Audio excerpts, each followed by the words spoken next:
할렐루야. 반갑습니다. 일주일 동안 평안하셨는지요?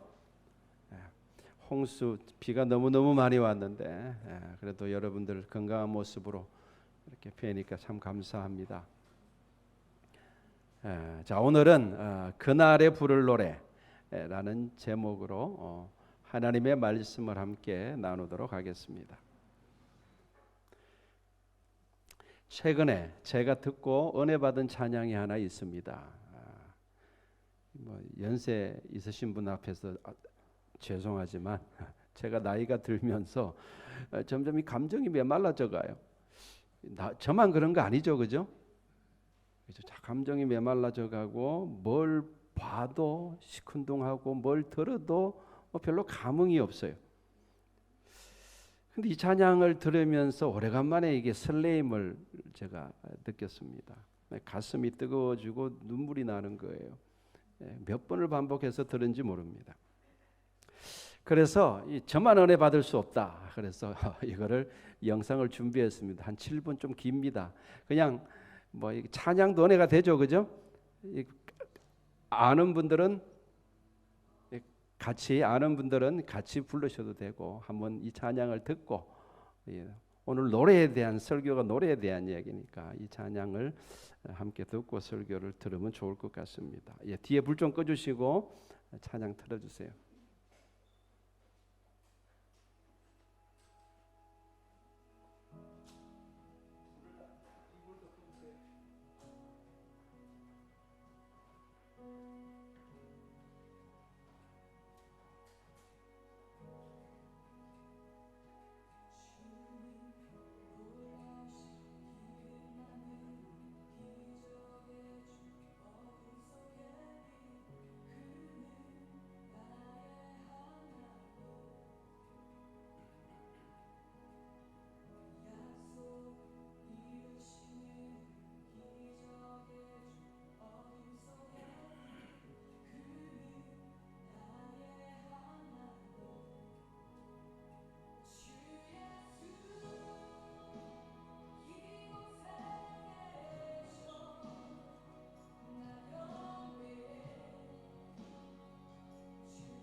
찬양하는 모습이 아름답죠.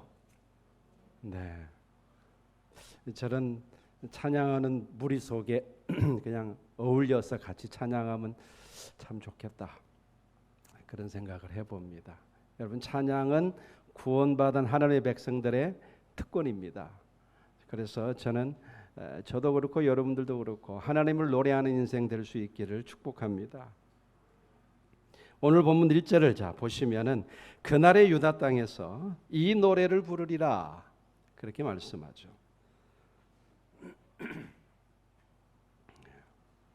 여기서 그날은 종말론적으로 우리의 구원이 완성되는 날을 가리킵니다.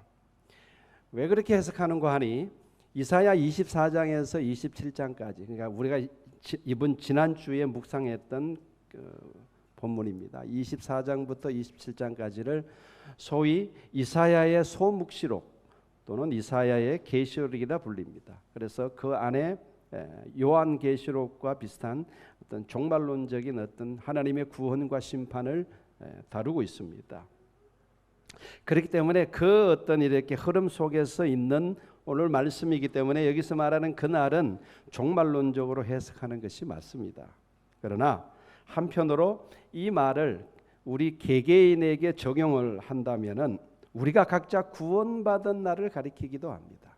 우리가 구원받은 날. 그러니까 내가 구원받은 그 날이 있는 사람만이 하나님을 노래할 수 있는 거예요. 그렇지 않겠습니까? 그 날이 없는 사람들이 어떻게 하나님을 노래할 수가 있겠어요? 오늘 영상에서 본 젊은이들은 모두 다 그 날이 있는 청년들처럼 보이지 않습니까? 저는 이 청년들의 모습 속에서 일체의 가식이나 위선을 저는 발견하지 못했습니다. 너무나 자연스럽게 너무나 마음과 뜻과 정성을 다해서 하나님을 찬양하는 그 모습, 이게 너무 아름다운 거예요.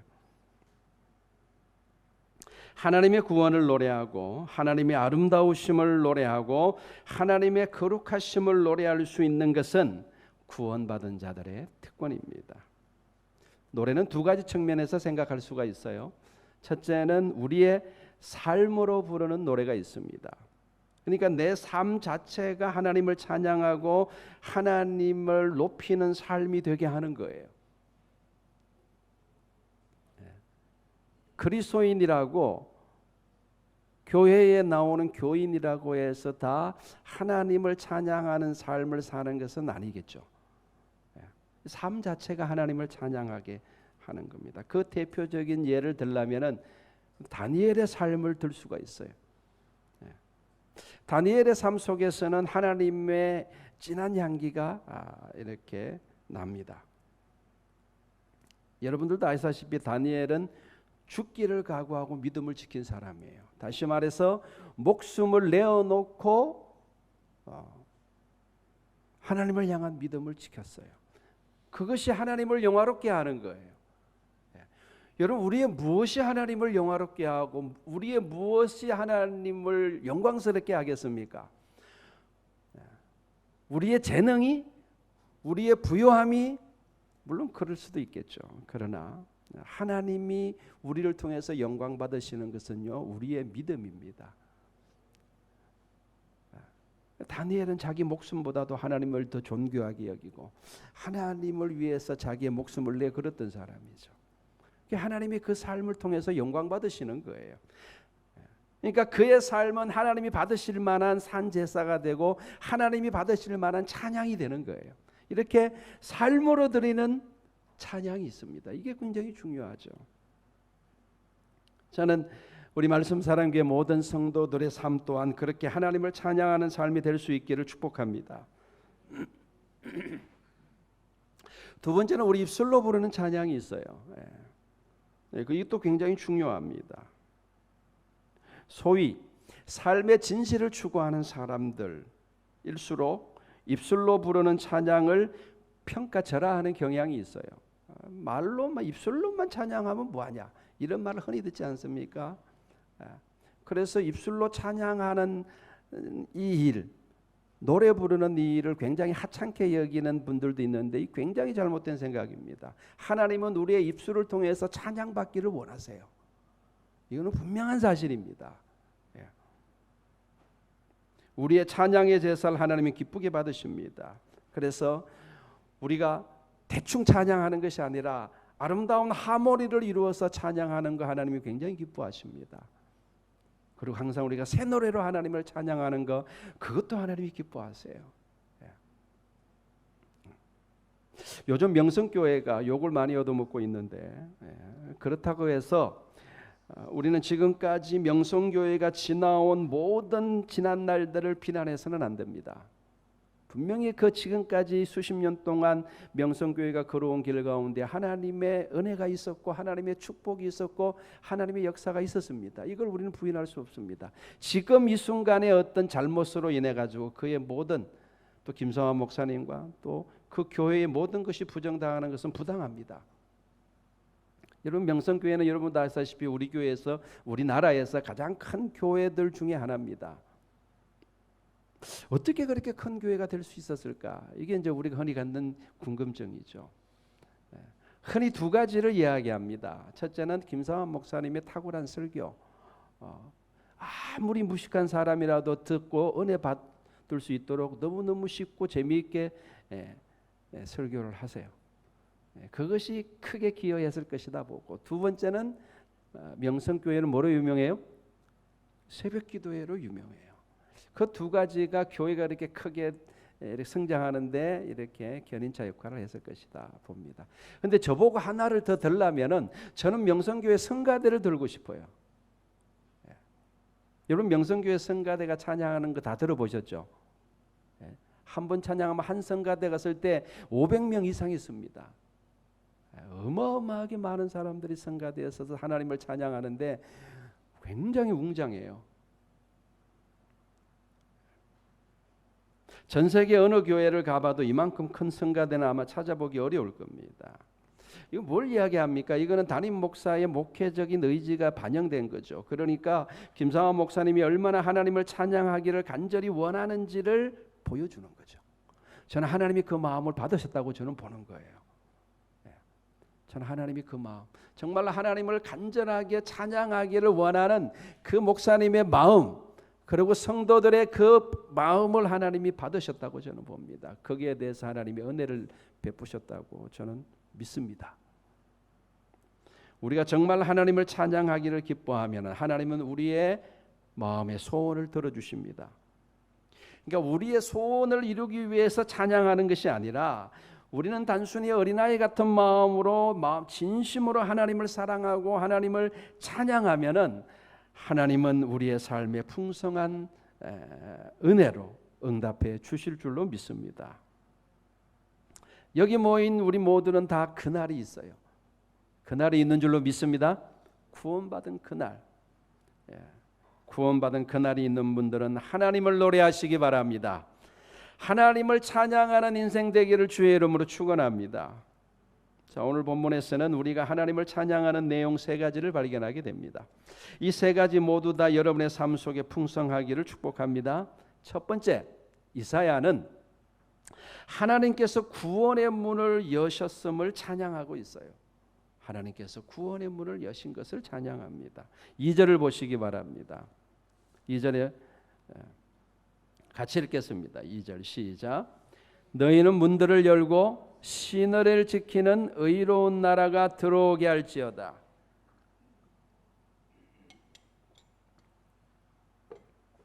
여기서 너희가 누구를 가르치는지는 그렇게 중요하지 않습니다.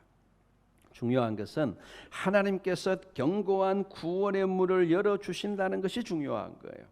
여러분, 구원은 하나님이 문을 열어주셔야지 받을 수 있습니다.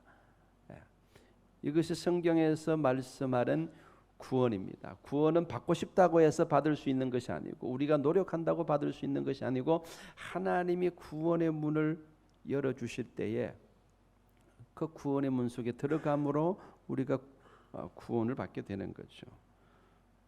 그럼 누가 그 문에 들어가는가? 신의를 지키는 의로운 나라가 들어간다. 오늘 본문이 그렇게 말하죠. 굉장히 말이 어렵습니다. 신의를 지키는 의로운 나라. 이거 히브리어 원문을 제가 쉽게 한국말로 그냥 쉽게 번역하면 이렇습니다. 믿음을 지키는 의로운 이방인이 들어올 것이다. 이렇게 번역해야지 정확한 번역입니다. 믿음을 지키는 의로운 이방인이 들어올 것이다. 의로운 나라가 히브리어로 고이 차티크입니다. 고이 차티크. 여기서 고이는 이방인들을 가리키는 거예요. 지금도 유대인들은 이방인들을 고이라고 부릅니다. 그러니까 의로운 나라, 의로운 이방인들을 가리키는 거예요. 이방 나라들, 이방 나라들. 자기들은 암이라, 히브리어로 자기 백성들은 암이라 그럽니다. 암. 그러나 이방 나라들을 향해서는 고이라고 불러요. 그러니까 이사야는 놀랍게도 믿음으로 의롭게 되는 이방인들의 구원을 노래하고 있는 거예요. 지금 이사야는 로마서 사상을 노래하고 있는 겁니다. 놀랍지 않습니까? 신의를 지키는 의로운 나라, 믿음으로 구원받은 이방인들을 지금 하나님께서 이방인들에게 구원을 베푸실 것에 대해서 지금 예언하고 있고 찬양하고 있는 거예요. 여러분, 하나님은 누구를 의롭다고 인정하시느냐 하면은 하나님을 믿는 사람들을 의롭다고 인정하십니다. 여기에는 유대인과 이방인의 구별이 없습니다. 여호와 하나님은 이스라엘만의 하나님이 아니죠. 하나님은 온 열방의 하나님이신 줄로 믿습니다. 구약 성경에서 이미 벌써부터 땅끝에서부터 열방이 주께로 돌아올 것을 예언하고 있는 겁니다. 이스라엘 사람들, 지금 유대인들의 가장 큰 착각 중에 하나가 뭐냐 그러면요, 여호와 하나님은 자기들만의 하나님이라고 생각하는 것, 그것이 가장 큰 착각입니다. 성경을 보면은 구약 성경 곳곳에 하나님은 열방의 하나님이고 열방을 심판하시는 하나님이고 땅끝까지 구원하시고자 하는 하나님이라고 누누이 강조하고 있는데도 이 유대인들은 그걸 못 봐요. 이게 안타까운 거예요. 이사야 24장 15절을 같이 볼까요? 바로 전이니까 한번 찾아보세요. 24장 15절.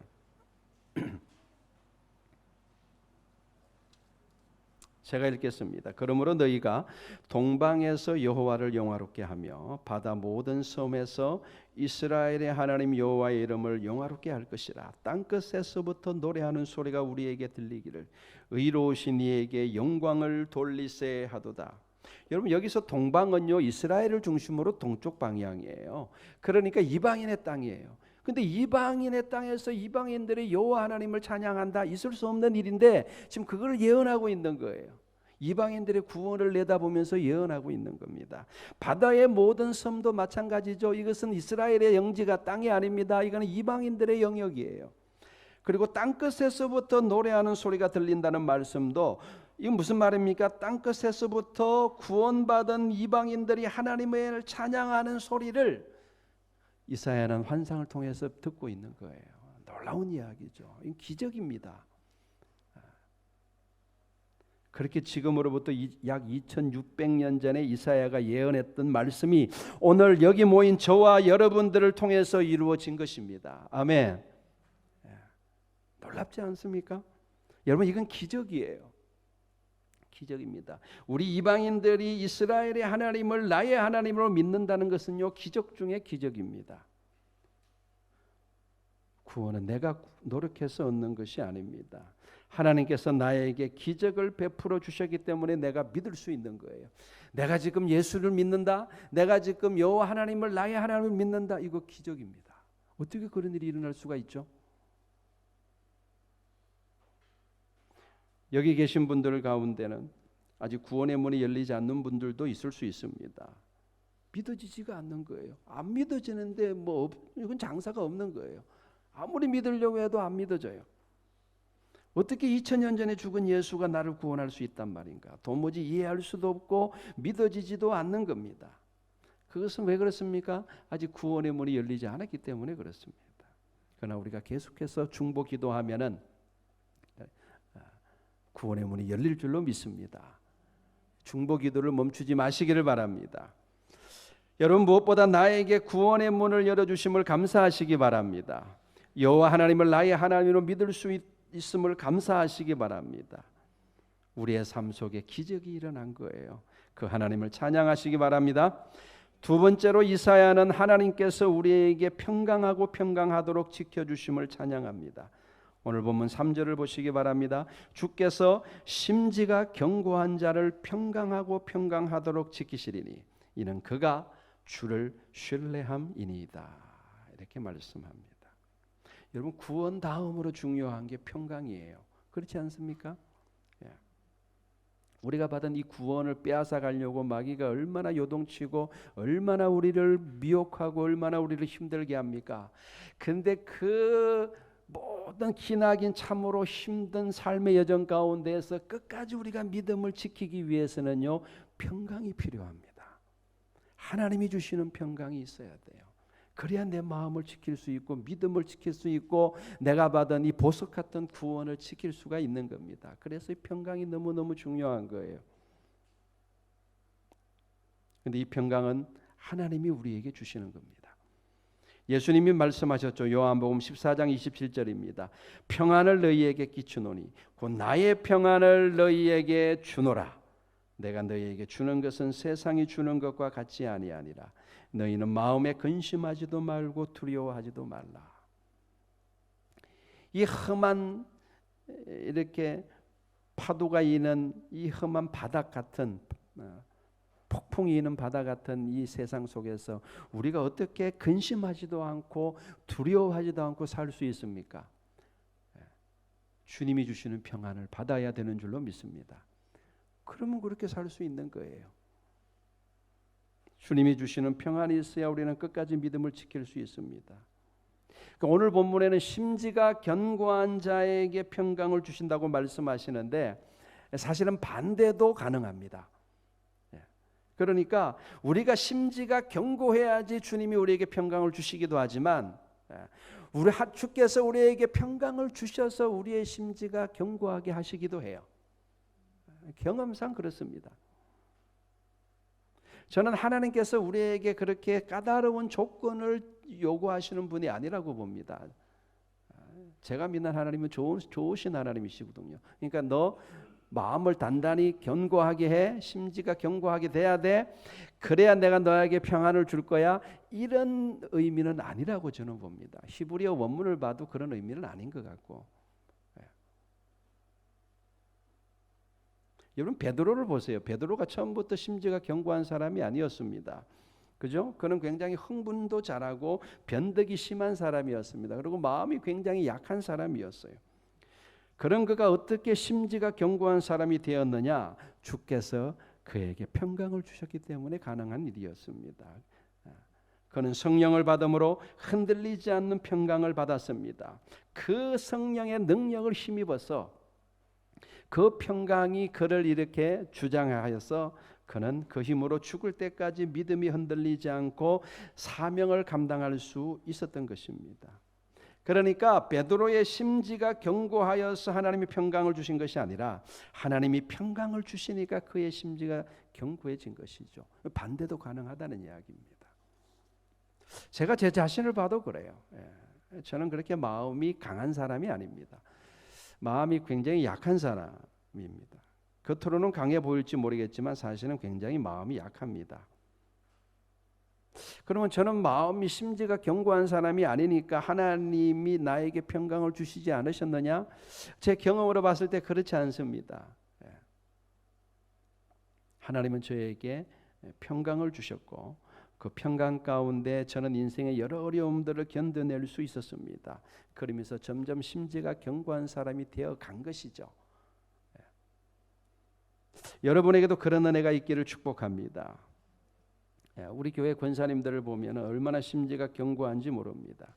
제가 이야기를 들어보니까 어려움도 많았어요. 어려움들도 많이 겪으셨는데 변함없이 하나님을 예배하는 자리에 오늘 있다. 이것은요 하나님이 평강으로 지켜주셨기 때문에 그렇습니다. 시험에 들어도 10번은 들었을 뻔한 제가 이야기를 여러분 우리 권사님들 이야기를 들어보니까 시험을 들어도 10번은 들었겠어요. 근데 그 모든 어려운 가운데서도 마음을 지키고 하나님을 예배하는 자로 남아있다. 이거 하나님이 평강으로 지켜주신 줄로 믿습니다. 그 하나님을 찬양하시길 바랍니다. 자, 세 번째로 이사야는 하나님께서 의인의 첩경을 평탄하게 하심을 찬양합니다. 길을, 여기서 첩경이라고 하는, 첩경은 지름길이라는 뜻인데 히브리어 원문을 보면 그냥 길이에요. 지름길이 아니라. 그러니까 하나님께서는 의인들의 길을 평탄하게 하시는 겁니다. 자, 길을 평탄하게 하신다는 말은 곧 의인들이 가는 길이 평탄하지 않다는 것을 암시하죠. 그렇죠?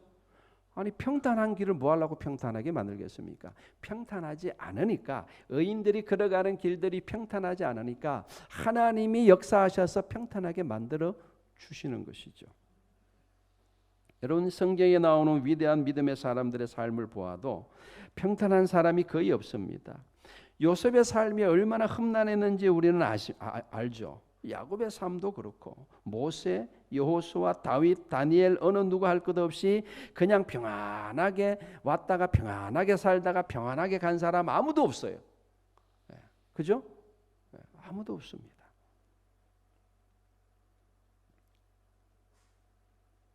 그러나 모두 다 굉장히 이렇게 굴곡이 깊은 삶을 살았고 정말로 고난의 골짜기를 걸어갈 때가 많았죠. 그러나 결국은 하나님의 도우심으로 마침내 그 꼬였던 인생길이 곧게 펴지는 것을 보게 됩니다.